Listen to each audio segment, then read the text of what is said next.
வணக்கம் சார். வணக்கம். திமுக ஆதரவாளரும் இசையமைப்பாளருமான ஜேம்ஸ் வசந்த் அவங்க காரை உடைக்கப்பட்டிருக்கு. அதுக்கு அவருமே ஒரு ட்விட் விட்டுருக்காரு. இது தருதலையோட ஒரு வேலையா இல்லை தற்கூரியோட ஒரு வேலையா அப்படிங்கிற மாதிரி ட்விட் விட்டுருக்காரு. இதை எப்படி பார்க்குறீங்க? அதுவும் இவர் இதுக்கு முன்னாடி ஒரு நிகழ்வில் டிவிக்கு சம்பந்தமா மாணவர்கள்ட்ட விஜய் பத்தி பேசி அது ஒரு பேசு பொருளாவே ஆணுச்சு. இப்ப அது சம்பந்தமா இவர் தருதலையா தற்கூரியா யார் பண்ண வேலை அப்படிங்கிற மாதிரி ஒரு ட்விட் விட்டுருக்காரு. இதை எப்படி பாக்குறீங்க நீங்க? இல்லை, கார் கண்ணாடி உடைக்கிறதெல்லாம் நம்ம சப்போர்ட் பண்ணல, அதெல்லாம் பண்ணக்கூடாது தான். ஆனால் ஜேம்ஸ் வசந்த் என்ன பண்ணிட்டு இருக்காருன்னு ஒன்று இருக்கு இல்லையா?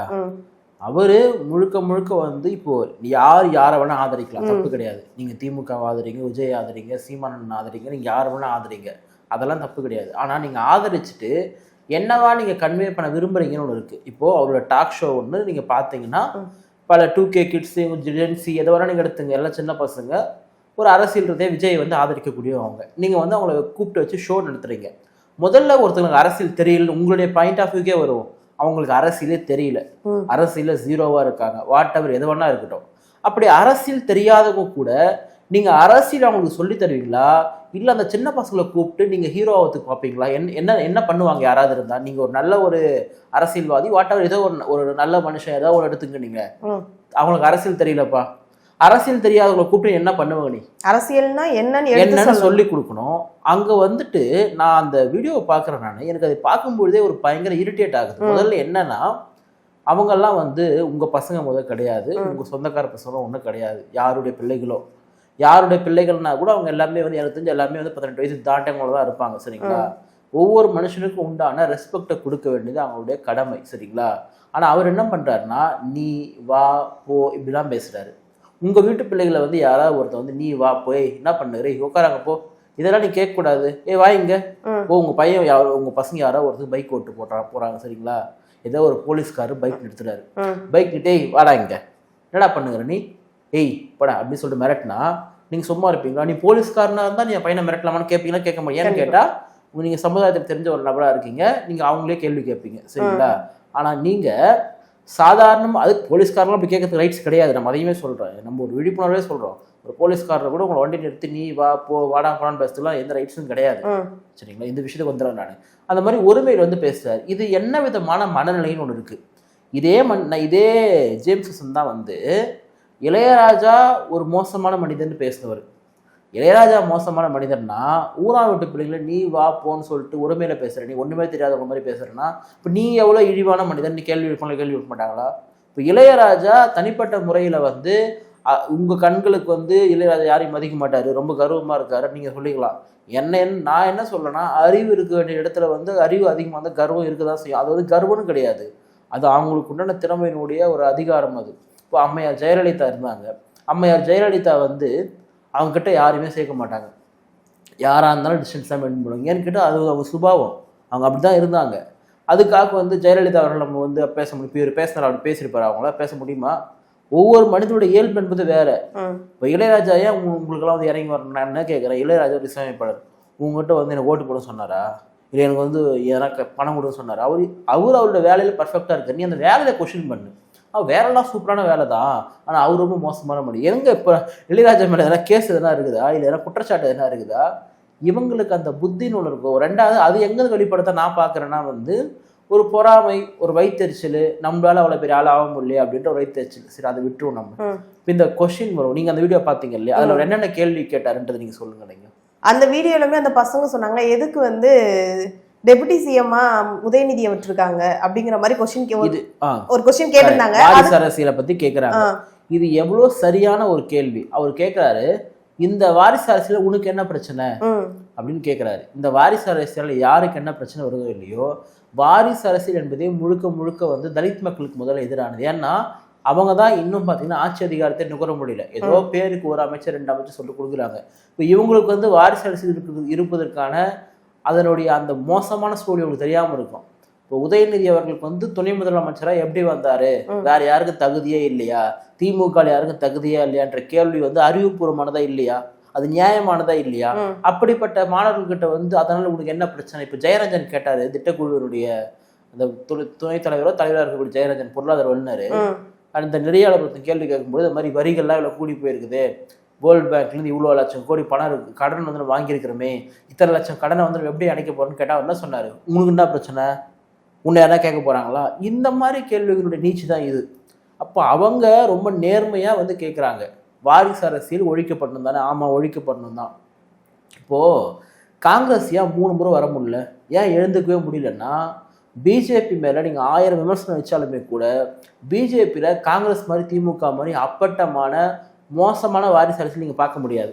இப்போ அமித்ஷாவுடைய மகன் வந்து எப்படி கிரிக்கெட் வாரியத்தில் இருக்காரு, இந்த மாதிரி கேள்விகள்லாம் வரலாம். 1-2 விலை இருக்கு, அதெல்லாம் இல்லைன்னு சொல்ல. ஆனா அங்க தலைமுறையா வந்து இப்போ வந்து இவர் அத்வானிக்கு அப்புறம் அவங்க குடும்பம், திரு மோடி அவர்களுக்கு அப்புறம் அவங்க குடும்பம், திரு அமித்ஷா அவர்களுக்கு அப்புறம் அவங்க குடும்பம், அப்படிலாம் வர முடியாது. யாரும் கேட்டா அவனுக்கு முக்கியம் வந்து பார்த்தீங்கன்னா அவனுடைய சித்தாந்தம், அவன் நம்பக்கூடிய ஐடியாலஜி செயல்படுத்தக்கூடிய யாரோ அவங்கள கொண்டு வந்து வைக்கிறாங்க. அப்போ ஓவரால் மக்களுக்கு இந்தியாவில் என்ன பார்க்குறாங்கன்னா வந்து காங்கிரஸ் வந்து ஒரு குடும்ப கட்சி. ஏன்னா காங்கிரஸ் இந்தியா என்னடா வந்து காங்கிரஸ்க்கு வந்து நேர்ந்து விட்டப்பட்ட ஒண்ணா, தொடர்ந்து இவங்களே வந்து காந்தி ஃபேமிலி ஆளுறதுக்கு. அப்போ திருப்பி இந்தியா கூட்டணி வந்து ராகுல் காந்தி போன்ற நபர்களை வந்து முன்னாடி கூட இன்னும் படுத்தல, அப்படி படுத்தினா இன்னும் படுபாதகமா தோப்பாங்க, அது வேற விஷயம். படுத்தாமே இந்த அளவுக்கு. அப்போ இவங்க என்ன நினைக்கிறாங்கன்னா, இந்திய மக்கள் ஓவராலா வந்து இது ஒரு ப்ளஸ் பாயிண்ட் இருக்கு பாஜகவுக்கு. பாஜகவில் நீங்கள் வந்து ஒரு ஆளுமை மட்டும்தான், அங்கே சித்தாந்தம் ப்ளஸ் ஆளுமை மட்டும்தான். அப்போது அந்த விஷயம் திமுக பொருத்த முடியுமா? நீங்கள் திமுகவில் இப்போ நான் உங்களுக்கு கேட்குறேன், இப்போ ஸ்டாலின் இருக்காரு, ஸ்டாலினுக்கு அப்புறம் யாரு? உதயநிதிக்கு அப்புறம் யாரு? இன்பநிதி. எப்படி உங்களுக்கு தெரியுது? அவ்வளவுதான், அதான் உருவாக்கி வச்சிருக்காங்க, அவ்வளவுதான். அப்போ இது வந்து அந்த கட்சி எடுக்கிற முடிவு, அந்த ஆட்சி எடுக்கிற முடிவுன்னு சொல்லிட்டு நீங்களாம் வந்து சப்ப கட்டக்கூடாது, சரிங்களா? ஸ்டாலின் அவர்களுக்கு தான் ஓட்டு போட்டாங்க தமிழ்நாட்டு மக்கள். உதயநிதி அவர்கள் துணை முதலமைச்சர் அவர்கள் ஓட்டு போட்டாங்களா? நீங்க திருச்சி தானே அது. இப்போ துணை முதல்வர் பதவின்னா வந்து உங்க வீட்டு பதவியா? அது வந்து கவர்மெண்ட்டுடைய ஒரு பதவி இல்லை. அப்போ நீங்க முதலமைச்சர், உங்க மகன் துணை முதலமைச்சர், உங்க குடும்பத்திலே 4 பேர் இருப்பாங்கன்னா இது என்ன இது? அப்போ தமிழ்நாடு என்பது ஒரு குடும்பத்திற்கானதா அப்படின்ற ஒரு கேள்வி வருவது நியாயமான ஒன்று தானே? அப்போ அதை அந்த பசங்க கேட்குறாங்க அப்படின்னா நீங்க அவங்களுக்கே வந்து அரசியல் அறிவு இல்லை அப்படின்னு சொல்லிட்டு கேட்குறீங்க. இப்போ இன்னொரு கேள்வி வந்து கேட்குறாங்க, அறிவு இருக்கிறவன் வந்து விஜய்க்கு ஓட்டு போட்டிருக்க மாட்டான், உங்களுக்கு வந்து அறிவு இல்லைன்னு சொல்றாரு. அப்போ அந்த அதில் முதல்ல அந்த கேட்குற பொண்ணு பார்த்தீங்கன்னா ரொம்ப சிறப்பான கேள்விகள் முன் வச்சாங்க. அவங்க ரொம்ப ஆழமான அரசியல் தெளிவுள்ள கேள்விகள் வந்து முன் வச்சாங்க. என்னை பொறுத்த வரைக்கும் பார்த்தீங்கன்னா இவர் தான் அங்கே சரியாக வந்து பேசல ஃபர்ஸ்ட். 2வது, இவர் வந்து ஒரு வயசுல பெரியவர், அவங்க சொன்னா சின்ன பசங்கன்றதுனால அந்த ஓவர்டேக் பண்ணி பேசுறாரு. நிறைய இடத்துல வந்து மைக் வந்து அவர் பேசுகிறப்ப மைக் ஆஃப் ஆன மாதிரி அந்த நாய்ஸ் சவுண்ட் தான் வந்து வருது. அவங்க நல்லா கேட்குறாங்க, நான் ஏன் ஓட்டு போடணும் நீங்கள் ஏன் ஓட்டு போடக்கூடாது அப்படின்னு சொல்கிறாரு. ஏங்க நாங்கள் ஓட்டு போடக்கூடாதுன்னு சொல்லிட்டு கேட்குறாங்க. இவர்கிட்ட பதில் இருக்குதா? இல்லை. உங்களுக்கு வந்து அனுபவம் இருக்குதா அப்படின்னு கேட்குறாங்க. அப்போ உதயநிதி அவர்களுக்கு என்ன அனுபவம், ஸ்டாலின் அவர்களுக்கு என்ன? நான் என்ன சொல்கிறேன், இப்போ வந்து கருணாநிதி அவருடைய மகனாக திரு ஸ்டாலின் அவர்கள் இல்லை என்று சொன்னால் சாதாரண ஒரு கடைக்கோடி திமுக உறுப்பினர் சொன்னால் அவருக்கு இந்த உயரத்துக்கு வந்திருப்பாரா? வந்திருக்க முடியுமா? இனி யாராவது ஒருத்தர் திமுகவினுடைய திரு ஸ்டாலினுடைய குடும்பத்தை சாராத ஒருத்தர் அந்த திமுக தலைவர் என்ற பதவியோ முதலமைச்சர் என்ற பதவியோ நினைச்சு பார்க்க முடியுமா? திமுக ரொம்ப நினைக்கல. நம்மளோ அதிமுகவோ கம்யூனிஸ்டோ அவங்களெல்லாம் விட்டுருங்க. நீங்க அந்த திமுகவினுடைய கடைக்கோடி தொண்டனோ எவனோ ஒரு தொண்டனோ நினைக்க முடியுமா? முடியாது, அது ஆல்ரெடி ரிசர்வ்டு. அப்போ இந்த மாதிரி கேள்வியெல்லாம் முன்வைக்கிறாங்க. அவர் வந்து கேட்குற என்ன அனுபவம் இருக்குன்னு சொல்லிட்டு. அப்போ அதே கேள்வி முன்வைக்கிறாங்க, உதயநிதிகளுக்கு என்ன அனுபவம் இருக்கு சொல்ல முடியுமா? உங்கள் தலைவர் வந்து எப்பயாவது வந்து அவருடைய கால் வந்து மண்ணில் பட்டு இருக்கா? இந்த மண்ணை பற்றி தெரியுமா? இந்த உழைக்கிறத பற்றி தெரியுமா? வேலையை பற்றி தெரியுமா? அப்போ இதே கேள்வி அங்கே கேட்டாங்கன்னா உதயநிதிகளுக்கு என்ன தெரியும்? உதயநிதி எப்போ எடுத்துகிட்டு போயிட்டு எங்கள் கழனியில் உட்காந்து எப்போ நாற்று நட்டாரு, இப்போ ஸ்டாலின் அவர்கள் எங்கே போய் களை பறிச்சாரு கேட்பாங்களா கேட்க மாட்டாங்களா? நான் என்ன சொல்கிறேன், விஜயுடைய அரசியல் விமர்சனம் பண்ணுறீங்கன்னா அதற்கேற்ற கட்சி நிர்வாகிகளை அழைத்து அந்த கட்சியினுடைய கிட்டத்தட்ட அந்த கட்சியினுடைய உறுப்பினர்களும் பெரியவங்களாம் இருக்காங்க, அவங்கள அழைச்சிட்டு பேசுகிறேன்னா நியாயம். ஒன்றுமே தெரியாது சின்ன பசங்க ஒரு ஆர்வத்தில் விஜய்க்கு போட்டு போட வராங்கன்னா அவங்கள கூப்பிட்டு வந்து நீங்கள் அவமானப்படுத்தணும்னு நினைக்கிறீங்களே, அந்த நிகழ்ச்சியை ஃபுல்லாக பார்க்கக்கூடியவங்க அதை யாருக்கு அவமானன்றது பார்ப்பாங்க. அதனால் இது முழுக்க வந்து என்னன்னா வந்து நீங்கள் திமுக ஆதரிங்க, விஜய் கொள்கையை நீங்கள் எதிருங்க, அது நியாயமாக அரசியல் ரீதியாக எதிர்க்கணும். அதாவது நான் யோகியன் அப்படின்னா வந்து நான் யோகியனாக இருந்தால் தான் மொத்தம் குறை சொல்ல முடியும். நான் இப்போ நான் குடிகாரன் நகர்னு வச்சுங்களேன், நீ குடிகாரன் பார்த்துட்டு குடிக்கிறவங்களை பார்த்துட்டு குடிக்கிறதுலாம் ரொம்ப தப்புடா, டேய் சொல்ற நீயே குடிகாரன், நீ முதல்ல திருந்து அப்புறம் ஊருக்கு உபதேசம் பண்ணுற மாதிரி திமுகவில் இருந்தெல்லாம் நல்ல அரசியலை பற்றி பேசலாமா எனக்கு தெரியல. அதாவது அவர்கிட்ட ஒரு கேள்வி கேட்குறேன், துரைமுருகனுக்கா வந்து நீங்கள் வயதான துரைமுருகன் வந்து எப்படி இருந்தால் உங்களுக்கு என்ன? தமிழ்நாட்டினுடைய கல்வியை யார் பாதுகாக்கிறது, தமிழ்நாட்டினுடைய பொருளாதாரத்தை யார் பாதுகாக்கிறது, அதை யார் இதை யாருன்னு கேட்குறீங்க. சரி ரைட், நம்ம கல்விக்கே வருவோம். இங்கே தமிழ்நாட்டில் பிரதான பிரச்சனையாக தொடர்ந்து பேசப்படுது நீட் பிரச்சனை. நீட்டை வந்து ஒழிக்க போறோம்னு போன போற மந்திரங்குது மந்திரா கலையுதுன்னு சொல்லிட்டு வந்தீங்க நீங்க. அப்புறம் நீட்டை வந்து ஒழிக்கும் போது ரகசியம் வந்து காணாம போயிடுச்சு. சரி, இந்த நீட் வந்து ஏன் போச்சு, எப்படி போச்சு? மாநில பட்டியலில் இருந்த கல்வி அம்மையார் இந்திரா காந்தியுடைய எமர்ஜென்சி பீரியட்ல அது இணைப்பு பட்டியலுக்கு போகுது. நீங்க தானே இருக்கிறீங்க, காங்கிரஸ் இருந்தீங்க இல்லையா, எத்தனோ வருஷம் தொடர்ந்து 10 வருஷமா கூட இருந்தீங்க இல்லையா அமைச்சரவையில. ஏன் உங்க தகப்பன் திரு கருணாநிதி அவர்கள் வந்து வாங்குறது கல்வியை? அன்னைக்கு நீ இதை கொண்டு வந்தனா பிரச்சனையே கிடையாது, வாங்க வேண்டியது தானே. அப்ப மாநிலத்தின் உரிமையை வந்து யார் விட்டு கொடுத்துருக்கிறது? யாரால வாங்க முடிஞ்சு வாங்காம போனது யாரு? திமுக. அப்ப திமுக ஈழ பிரச்சனை எல்லாத்த பேசுவோமா? அதெல்லாம் பேசினா வந்து அது அவுட் ஆஃப் கண்டென்ட்டா இப்போ ஆயிடுன்னு வச்சுங்களேன். இப்போ இவ்வளோ பிரச்சனைகளை நீங்க பண்ணிட்டு அப்படியே தமிழ்நாட்டில் என்னமோ வந்து பாலாறு தேனாரும் ஓடுற மாதிரியும் இப்போ இவ்வளோ வரிகள் ஏற்றி வச்சிருக்காங்க. மகளிருக்கு இலவசம் சொல்ற, அதுக்கான பணத்தை எங்கேருந்து எடுப்ப? எங்கேருந்து எடுத்தா உனக்குன்னா எங்கேருந்து எடுக்கிற நீ? கரண்ட் பில்லு, வரி எல்லாத்துலேருந்து நீ எடுக்கிற நீ, பத்திரப்பதிவு எல்லாத்துலேருந்து வரி வந்து ஏற்றுற நீ. அப்போ இலவசர்ன்ற பேரில் வந்து நீங்கள் கொடுத்துட்டு இங்கே வரி ஏற்றுட்டீங்கன்னா இப்போ யாருக்கு பிரச்சனை? அப்போ பார்க்குற மக்களுக்கு எப்படி தெரியும்? ஒரு பால் பாக்கெட் வந்து விலை ஏறுது, ஒரு மின்சார கட்டணம் விலை ஏறுதுன்னா இது உங்களை மாதிரி ஆட்களுக்கு பிரச்சனை கிடையாது. சாதாரணமாக நீங்கள் சொல்கிறீங்கல்ல, என்னது கஷ்டப்படுறோம் அவனுக்கு அவ்வளோ பேர் பிரச்சனை. தமிழ்நாட்டில் செல்வ செழிப்பாக வாழ்றவங்களை விட வறுமையிலையும் மிகப்பெரிய பொருளாதார நெருக்கடிலையும் வாழ்றவங்க தான் அதிகம். அப்போ அவங்களுக்கு தானே ஆட்சி பண்ணுறீங்க நீங்கள். அப்போ அவங்களுக்கான வரிகளை ஏற்றி விட்டு இந்த ஆட்சி புனித ஆட்சி மாதிரி நீங்கள் விமர்படுத்துறீங்க. விஜயுடைய அரசியலை நீங்கள் விமர்சனம் பண்ணுங்க, அதில் யாரும் வந்து கேள்வி எழுப்பல. ஆனால் விஜய் வந்து அரசியலுக்கே வந்து இது வரக்கூடாது, நீ எல்லாம் இருக்கவே கூடாதுன்னு சொல்கிறதுக்கான உரிமை யாருக்குமே கிடையாது. ஏன்னா அவர் ஒரு இந்திய நாட்டினுடைய பிரஜை, யார் வேணால் அரசியல் கட்சியை தொடங்கலாம், யார் வேணால் ஆரம்பிக்கலாம், யார் வேணால் பயணிக்கலாம். அதில் குறைகளை இருந்தால் விமர்சனம் பண்ணுங்க. இப்போ ஒரு பொதுவாக வந்து ஒரு வைத்தறிச்சல் ரொம்ப ஃபார்ம் ஆகிட்டு இருக்குது. என்னன்னா வந்து விஜயை ரொம்ப ஆதரிக்கிறாங்கன்னு சொல்லிட்டு ஆதரிக்கிறாங்க, பிடிச்சிருக்குது ஆதரிக்கிறாங்க. இப்போ தொடர்ந்து வேற திமுக வட்டாரம் ஃபுல்லாமே பாதி தொடர்ந்து இது வெறுப்பை காமிச்சுக்கிட்டே தான் வந்துகிட்டு இருக்காங்க. அந்த வகையில செந்தில் வேலு இப்போ நேத்து விட்டாரு, இன்னைக்கு இவர் வந்திருக்காரு, நாளைக்கு யார் வரப்போறா அப்படிங்கிறது நிறைய பேர் இருக்காங்க. நீங்க அந்த பிக் பாஸ் ஜூலிலாம் இருக்காங்கல்ல, அவங்கள வச்சுலாம் திமுக இறங்கி வருது. எனக்கு அதுதான் அது என்ன, அது என்ன அவங்கள குறைச்சி மதிப்பு இல்லை. அவங்க வந்து நம்ம ஜல்லிக்கட்டுலாம் அவங்களுடைய பார்த்து பயங்கரமா பார்த்த ஒரு வீரத்தமிழ்ச்சி அப்படின்னு மாதிரிலாம் பார்த்து ஒருத்தவங்க வச்சுங்களேன். எனக்கு ஜல்லிக்கட்டு பிடிக்காது சொல்றேன் நான். அதில் பார்த்த ஒருத்தர் அவங்க இன்னைக்கு அது அவங்க விருப்பம், ஏதோ ஒன்று அவங்களுடைய சம்திங் சொல்லக்கூடாதுன்னு வச்சுக்கோங்க, அதுக்காக அவங்க பண்ணுறாங்க. ஆனால் நான் என்ன சொல்கிறேன்னா, நீங்களாம் உங்கள் இன்டெலெக்சுவல் போல காட்டிக்கிறீங்க.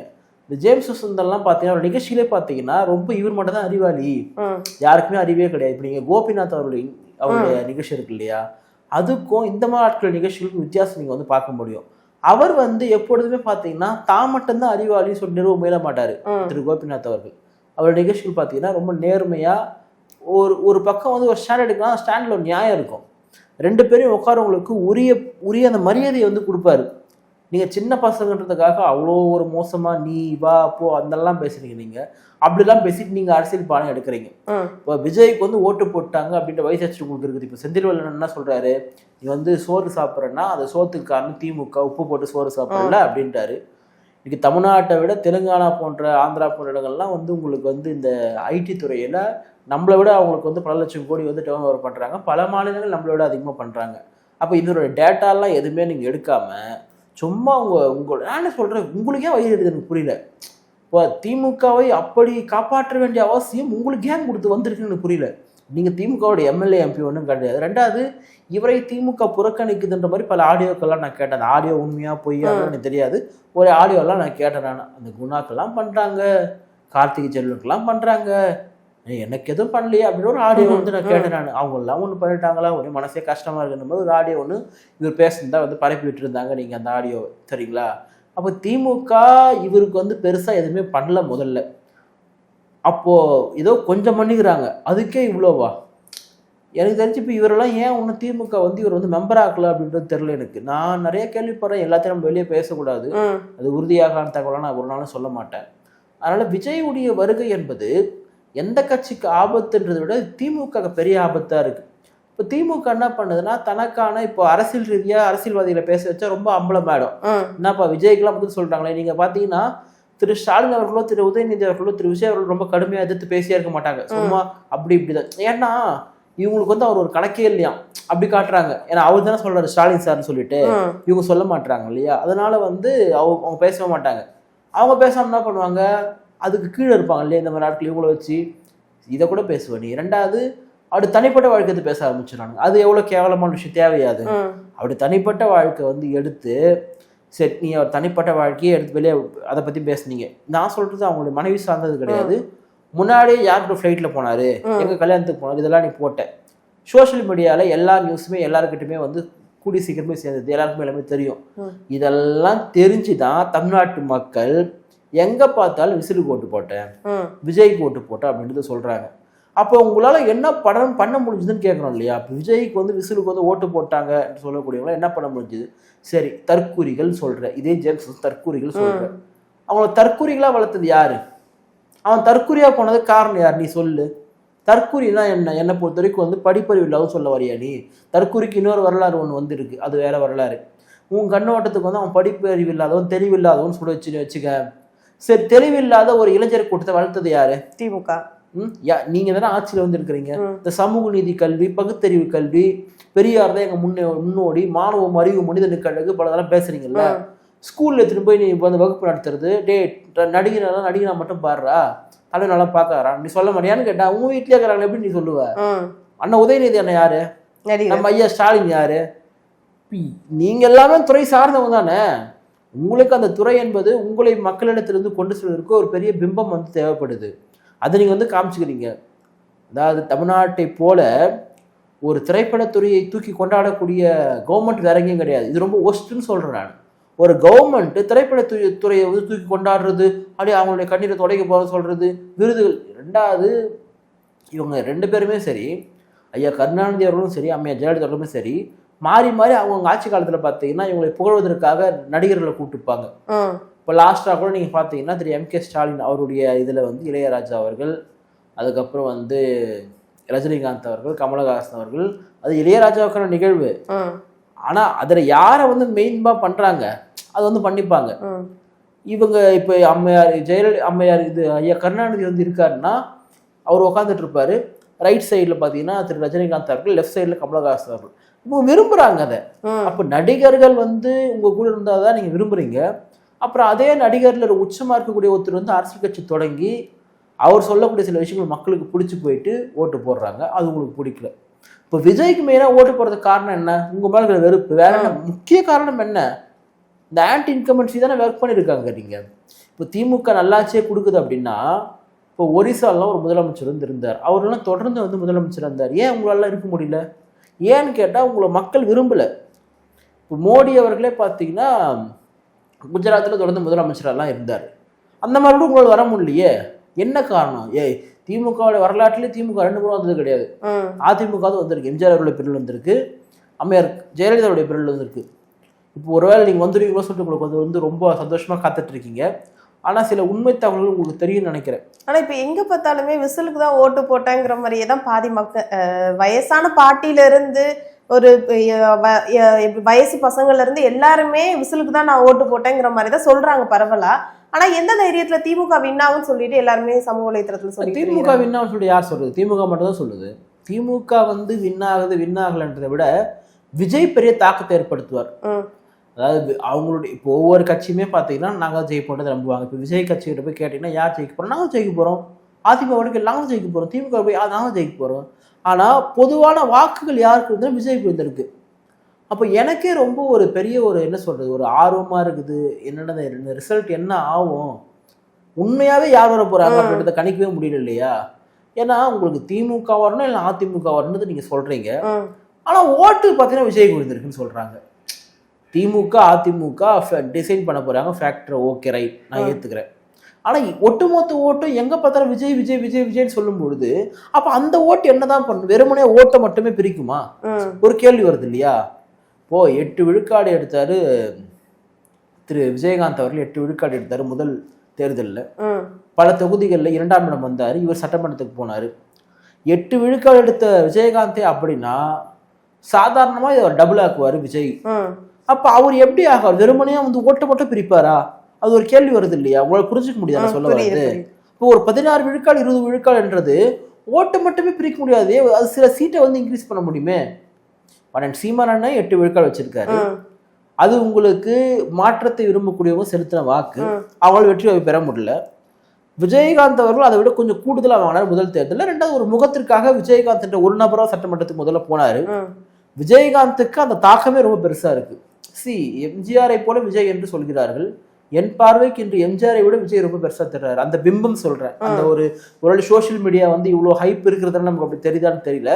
அவர் எல்லாருமே விரும்புறாங்க. இப்போ என் ஊர்ல ஒரு துறையமா சொல்றேன், என் ஊர்ல ஒரு 500 ஓட்டு அப்படின்னா அந்த 600 ஓட்டுல பாத்தீங்கன்னா எங்களுடைய பகுதியில மட்டுமே ஒரு 600 ஓட்டு இருக்கு அப்படின்னா அந்த 600 ஓட்டுல சராசரியா ஒரு 400 ஓட்டு 350 ஓட்டுக்கு மேலே விஜய்க்கு விழுந்திருக்கு. என்னால உறுதியா சொல்ல முடியும். ஏன்னு கேட்டா நமக்கு ஓட்டு போட்டவங்க எல்லாம் நம்ம சொந்தக்காரங்க, தெரிஞ்சவங்க, யாருக்கு போட்டாங்க, என்ன போட்டாங்க எல்லாமே தெரியும். அப்போ இது மாதிரிதான் எல்லா பகுதியிலுமே சொல்றாங்க. நீங்க திருத்தல்ல கேட்டாலும் இதுதான் சொல்றான், நீங்க திருச்சியில் கேட்டாலும் இதுதான் சொல்றான், கன்னியாகுமரி கேட்டாலும் இதுதான் சொல்றான். அப்போ இந்த இம்பாக்ட் என்னவா ஆக போகுதுன்றது தெரியல. விஜய் வந்து எதிர்கட்சி தலைவர் ஆக வாய்ப்பு எனக்கு அப்படி சொல்ல முடியல. ரெண்டாவது என்னால சீட் வந்து வின் பண்ணுவார் அப்படின்றத உறுதியா சொல்ல முடியல. பட் அந்த மேஜிக் என்ன அவர் நிக்கிற இடத்துல இல்ல அவர் வின் பண்ணுவார். விஜய் கண்டிப்பா வின் பண்ணுவார். விஜய் வந்து 2 இடத்துலயுமே வின் பண்ணுவார் தான் நான் சொல்லக்கூடியது. பெரம்பூர்ல கொஞ்சம் டஃப்னு சொல்றாங்க, பட் விஜய் வின் பண்ணுவார். 2 இடத்துலயுமே விஜய் வந்து வின் பண்ணுவாரு. ஸோ விஜய் ஜெயிச்சிருவார், அதெல்லாம் நோ கன்ஃபியூஷன். விஜய் சட்டமன்றம் போவது உறுதி. விஜய் ஆட்சி அமைப்பா அப்படின்றது தான் பெரிய சந்தேகம். ஆட்சி அமைக்கலாம் எதிர்கட்சியா வந்து உட்காருவாரான்னு. எதிர்கட்சியா உட்காரத்துக்கு உங்களுக்கு சாதாரணமா உங்களுக்கு 30-40 சீட் தேவையாச்சு, ரொம்ப கம்மினா கூட. அது தெரியலையே, அப்படிலாம் வராது. அப்படி வருவதற்கான வாய்ப்பு இப்ப இல்லைன்னு நினைக்கிறேன். மேபி அவர் இதையே வந்து கண்டினியூ பண்ணா அடுத்த எலெக்ஷன்ல அவர் சிஎம் ஆகலாம். அவருடைய கண்டினியூட்டி இதே மாதிரி இருந்தால் மக்கள் வந்து, நான் என்ன சொல்றேன்னா, நீங்க விஜய் மேல இப்ப எனக்கு விமர்சனம் இல்லையா, நம்மளே எவ்வளவு விமர்சனம் வச்சிருக்கோம், விஜயுடைய அரசியல் மீது எவ்வளவு விமர்சனம் வச்சிருக்கோம் நம்ம. ஆனா மக்கள் வந்து ஏத்துக்கிறாங்க அப்படின்னா நம்ம போய் தடுக்க முடியும். நான் போயிட்டு 2வது அது என் வேலை கிடையாது இல்லையா. இப்போ விஜய் வந்து மக்கள் ஏத்துக்கிறாங்கன்னா அதை தடுப்பது என் வேலை கிடையாது. ஒரு தப்பான அரசியல் இருக்குன்னா அதை விமர்சனம் பண்ணது என் வேலை. நம்ம தொடர்ந்து கேட்கிறோம், கவினுடைய ஆணவ படுகொலைக்கு விஜய் ரியாக்ட் பண்ணது தப்புன்னு சொல்றோம். அதுல நமக்கு மாட்டுக்கிறதே கிடையாது. ஆனா விஜய் திமுக எதிர்க்கிறதுனால நானும் போயிட்டு விஜய் எதிர்க்கலான்னு சொன்னா அது மோசமா இல்லையா? திமுகவை திமுக கோவப்படணும். நம்ம ஒரு விமர்சகராக எது சரியோ அது பக்கம் நின்றுதான் நம்ம பேச முடியும். இப்போ விஜய் வந்து சில விஷயங்களை வந்து உண்மையானது சரியானது ஆதரிக்காருன்னா நம்ம பாராட்ட தான் போறோம். இது வேணான்னு சொல்ல போறது கிடையாது. வாரிசு அரசியல ஒழிக்க போறோம், ஊழல ஒழிக்க போறோம் சொன்னா நம்ம அப்ரிஷியேட் பண்ண போறோம். அதெல்லாம் மாற்றுக்கிறது கிடையாது. நீங்க கண்மூடித்தனமா விஜய் வந்து எதிர்ப்பதை நம்ம ஏற்றுக்கொள்ள முடியும். அது யார் பண்ணுவாங்கன்னா, ஒண்ணு விஜய் எதிர்ப்பதற்கு பணம் வாங்கியிருக்கணும். பணம் வாங்கிட்டு எதிர்க்க போறான்னு எதிர்த்துட்டு உட்காந்துரு. இன்னொன்னு வேற சொல்றாங்க, சரி நமக்கு தெரிஞ்ச ஒரு பத்திரிகையாளர்கள்லாம் இருக்கிறாங்க, விஜய்க்கு வந்து ஓட்டு போட்டா பிஜேபி வந்துடும். இது ரொம்ப நாளா இருக்கிற பிரச்சனை. என்னன்னா வந்து தமிழ்நாட்டுல வந்து பிஜேபி 20 சீட் 30 சீட் ஜெயிக்க முடியாது, ஆனா அதை விஜய் வடிவில் ஜெயிப்பாங்க. எப்படிடா அது? என்ன விசிலு போட்டு போறது எப்படி வந்து தாமரை போட்டு போடுவாங்க? இது ரொம்ப சீப்பான விமர்சனங்க. விஜய் வந்து பிஜேபி என்று சொல்வது ரொம்ப சீப்பான ஒரு பாலிடிக்ஸா நான் வந்து பாக்குறேன். அவர் வந்து பிஜேபியா இருந்திருந்தா அவருக்கு ஒரு பிரச்சனையும் இருந்திருக்காரு, சுமூகமா இருந்திருக்குன்னு. 2வது அவர் பிஜேபியா இருந்திருந்தா அவருக்கு திமுக அதிமுக கூட்டி வச்சிருப்பாரு. உடனே என்ன சொல்லுவாங்க, அப்படிலாம் கிடையாது, திமுகவை தோற்கடிப்பதற்காக பிஜேபியால் ஏற்பாடு பண்ணப்பட்ட ஒரு கட்சி ஆரம்பிக்கப்பட்ட ஒரு விஜய். ஏடா விஜய்னா வந்து ஒரு சாதாரண ஒரு நபரா? அவர் இந்திய சினிமாவிலே ஒரு முக்கியமான ஒரு ஸ்டார், தமிழ் சினிமா உச்ச நட்சத்திரம். அவர் போயிட்டு வந்து அதிமுக பாஜக சொல்றதை கேட்டு ஒரு கட்சி ஆரம்பிப்பான்னு சொல்றதுலாம் மடத்தனமா இல்லை உங்களுக்கு சொல்றதுக்கு. ஏன்னா இது எவ்வளோ ஒரு இழிவான விமர்சனம் வைக்க முடியுமோ அவ்வளோ இழிவான விமர்சனங்கள் நீங்க வைக்கிறீங்க. நானா சொல்றேன், விஜய் அரசியல் விமர்சனம் பண்ண நானும் சேர்ந்து விமர்சனம் பண்றேன், அதில் மாட்டுக்கிறது கிடையாது. ஆனா நீ மோசமான விமர்சனங்களை வந்து முன்வைக்க கூடாது. இப்போ மக்கள் எல்லாம் வந்து விஜய் ஏத்துக்கிறாங்கன்னா உங்களை தடுக்க முடியுமா? அதனால திருப்பி பிஜேபியோட பி டீம் ஆர்எஸ்எஸ் கிட்ட பணம் வாங்கிட்டாரு. ஆர்எஸ்எஸ் கிட்ட பணம் வாங்குற அளவுக்கு அவர் வந்து ஏழ்மையில இருக்காரு. பல தலைமுறைகளுக்கு உட்காந்து சாப்பிடலாம், எந்த வேலையும் போகாம உட்காந்து சாப்பிடலாம். அந்த அளவுக்கு பணம் அவர் உழைச்சு சம்பாதிச்சது தான். நம்ம அதை வந்து தப்புன்னு சொல்லல. அவர் சேர்த்து வச்சிருக்காரு, எல்லா நடிகர்களும் தான் சேர்த்து வச்சிருக்காங்க. அப்படி பார்த்தா உங்களுக்கு இல்லை, பல தயாரிப்பு நிறுவனங்கள்லாம் இல்லை, உங்களுக்குலாம் ஏது பண்ணணும்னு கேட்க மாட்டாங்களா? விமர்சனங்களை நியாயமான முறையில் வந்து வைக்கலாம். இப்படி மோசமாக வச்சிரு, அதுவும் ஓட்டு போடக்கூடிய 2K கிட்ஸை வந்து இழிவாக பேசுறது. ஒருத்தனுக்கு வந்து உனக்கு அரசியல் அறிவே இல்லைடா, நீலாம் முட்டாள்றான்னு சொல்றேன்னா அந்த அதிகாரம்லாம் அவனுக்கும் கிடையாது. ஒவ்வொருத்தருக்கும் ஒரு ஸ்கில் இருக்கும். அவனுக்கு அரசியல் ஈடுபாடு இல்லாமல் அவனுக்கு வந்து ஒரு மெக்கானிக் ஈடுபாடு இருக்கலாம், அவனுக்கு ஒரு சமயத்துக்கு ஈடுபாடு இருக்கலாம், சட்டத்துக்கு ஈடுபாடு இருக்கலாம், இப்போ எல்லாருக்கும் எல்லாம் தெரியுமா? இப்போ நம்ம அரசியல் ரீதியாக நிறைய பேசுறேன். இப்போ எனக்கு வந்து மெடிக்கல் பத்தி கேட்டால் தெரியாது. எனக்கு நான் மெடிக்கலே படிக்கலையே. எனக்கு வந்து ஒரு பொருள் இன்ஜினியராக நடந்துக்கணும், இப்போ ஒரு வேதியியலுக்கான கூறுகளை கூறு, இதில் என்னென்ன கெமிக்கல் மிஸ் பண்ணிக்கலாம், எனக்கு எப்படி தெரியும்? எனக்கு தெரியாது. அப்போ எனக்கு என்ன தெரியுமோ அதை நான் பேசுறேன், அதை நான் பண்றேன். இப்படி எனக்கு சட்டத்தை பத்தி கேட்கறேன்னு தெரியும், ஒரு அரசியல் பத்தி கேட்கறேன்னு எனக்கு தெரியும், சில புது விஷயங்கள் தெரியும். என்கிட்ட வந்து இப்போ ஜுரத்துக்கு என்ன டேப்லெட் போடலாம், இல்லை இது மிஷின் ரிப்பேர் ஆயிடுச்சு, இதுக்கு என்ன காயில் கட்டலாம், எனக்கு எப்படி தெரியும் அதை பத்தி? இப்போ நீங்க அவ்வளவு மாடல்ல கூப்பிடுறீங்க அப்படின்னா வந்து உங்க நோக்கமே ரொம்ப தப்பா இருக்கு. விஜய் விமர்சனம் பண்ணு, விஜய் விமர்சனம் பண்ணுறது அவன் கட்சிக்காரனை கூப்பிட்டு வச்சுக்கோ, நீ கூப்பிட்டு வச்சு நீ என்ன வேணா பண்ணிட்டு போ. சாதாரண சின்ன பசங்க அவ்வளோ ஆக்டிவாக வந்து ஒரு பொலிட்டிக்கலாக அவன் நினைக்கும். ரெண்டாவது அந்த பேசுகிற எல்லா பசங்களும் ரைட்டாக பேசுகிறாங்க. இப்போ நீ வந்து ஆணவ கொலை பற்றி ஒரு தம்பி வந்து பேசுறாரு, உடனே இவர் என்ன சொல்றாருன்னா ஆணவ கொலை பற்றி பேசுறதுக்கு வந்து விஜய் தகுதி கிடையாது. சரி, தகுதி இல்லைல்ல, ஸ்டாலின் ஏன் சட்டத்தை ஏற்றல? ஸ்டாலின் வந்து ஒரு ஒன்றுத்துக்கு உதகாத ஒரு ஏமாற்றுவதற்காக ஒரு குழு போட்டாரு. நாங்கள் வந்து ஆய்வு பண்ணி வந்து அந்த குழுவே முழுக்க ஏமாத்துக்கு போட்டது, சட்டம் ஏற்ற முடியல. அப்போ இந்த கேள்வி தானே முன்வைக்க வர, அவனுக்கு தெரியல கேட்கறதுக்கு. அவங்க இனிமேல் தான் கற்றுப்பான் எல்லாரும். இப்போ நம்ம பேசுகிற எனக்கே எல்லா அரசும் திரும்ப தெரியாது. நம்ம ஒவ்வொரு நாள் கற்றுக்கிறது தான், எல்லாமே கற்றல் தான். ஒரு மனுஷன் பிறந்தது சாகிறதுக்கு ஒவ்வொன்றா கற்றுந்தாங்கிறான். எல்லாருக்கும் எல்லாம் தெரிஞ்சிடாது. அவங்கள கூப்பிட்டு வச்சு நீங்கள் ஹீரோ ஆகணும்னு பார்க்குறீங்க. அது யார் என்ன கண்ணாடி வச்சானு தெரியல. அது தப்பு, அது நம்ம ஆதரிக்கல, அது ரொம்ப தப்பு. அப்படி உடைத்தவர்களுக்கு உண்மையான தண்டனை வழங்கப்படணும். ஆனால் நீங்கள் பண்ணக்கூடியது அதை விட மோசமான தப்பு நீங்கள் பண்ணிட்டு இருக்கீங்க. ஒரு பொதுவான ஒரு இளைஞர் கூட்டத்தையே ரொம்ப இழிவாக நடத்துறது வந்து ரொம்ப தவறான ஒன்று. தமிழ்நாடு வந்து முற்போக்கு பகுத்தறிவோட நீங்கள் பேசுறீங்கன்னா அது முதல் சொல்லி கொடுத்துருங்க, அப்புறமா பேசுங்க, அப்புறமா பாடம் எடுக்கலாம் அப்படின்றத நம்ம சொல்லக்கூடியது.